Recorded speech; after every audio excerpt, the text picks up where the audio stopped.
Good morning, good afternoon, and good night, wherever you are in the world.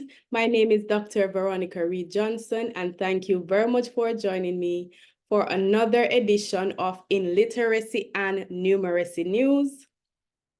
This is brought to you by VRJ Education Consultants. We offer support for students from kindergarten up to the doctoral level, including seminars and training. For today, we are going to be going through a report from Orlando Patterson. We're going to be going through a summary of the report. It's about Jamaican students' exam performance in the 21st century. So what they have done in that report is to actually have a comprehensive discussion of how Jamaican students have performed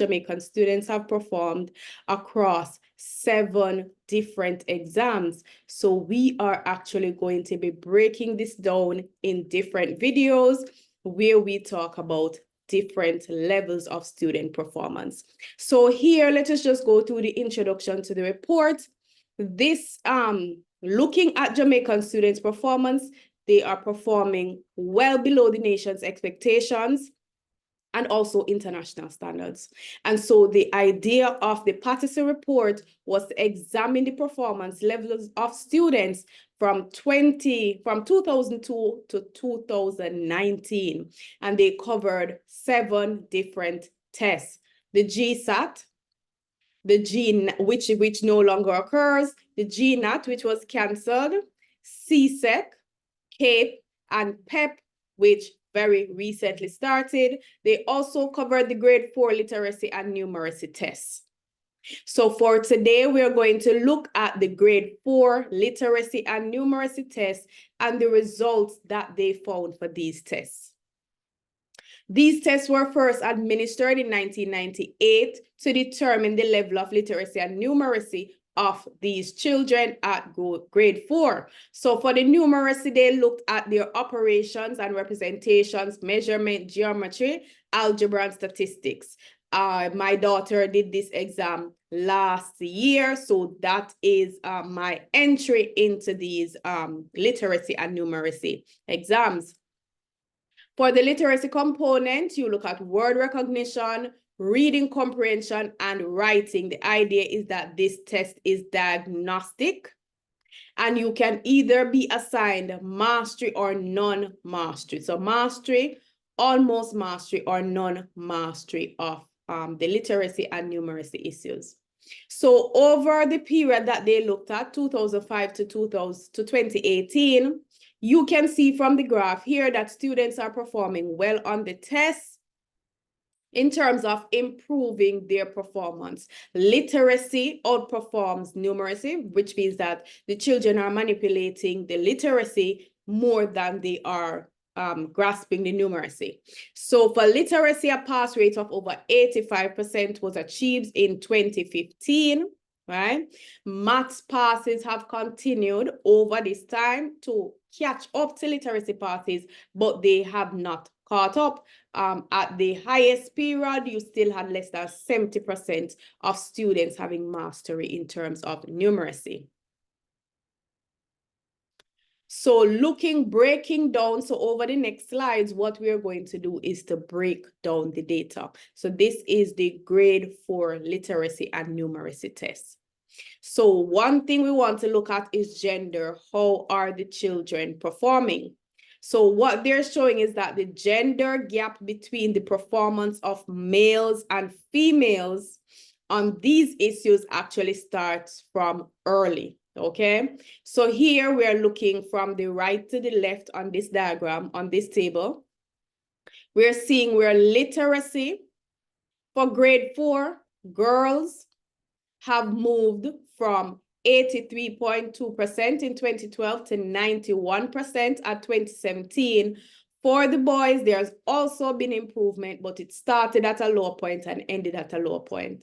So the boys moved from 64.7% to 79%. So even after significant improvement over that 5-year period, we see that the average performance of boys is still 15 points or so below the performance of girls. Looking at numeracy, we see the same issues in terms of numeracy, where if we look at the performance of the males and females, starting at 50% for the males and progressing to 59%. For the females, we started at 65% and progressed to 72.5%. In terms of the math, it is saying that both boys and girls have improved, but there's been no reduction in the gap. We still have a significant gap between male and female numeracy, and this has not been narrowing. In literacy, there has been some narrowing. In addition to gender, they looked at public versus private schools. In our second video in this series, we talked about the importance of spending time with the children, but also being able to having the finances or the resources to provide the children with what they need. So one of the things they looked at here was the performance in terms of public and private schools. And we're seeing again, going from the right to left on this table, where in private school, when it comes to literacy, we're seeing close to 100%. And this is consistent. There has been improvement, but starting from 94% going up to 96%. For the public schools, there has been improvement. There has been more improvement because there was more to improve. But we see in 2012 moving from 72% to 81%. So again, not as big as a gap. The gap is narrowing. So it moved from 22 points difference to 15 points difference. But again, still a significant difference in performance between private schools and public schools.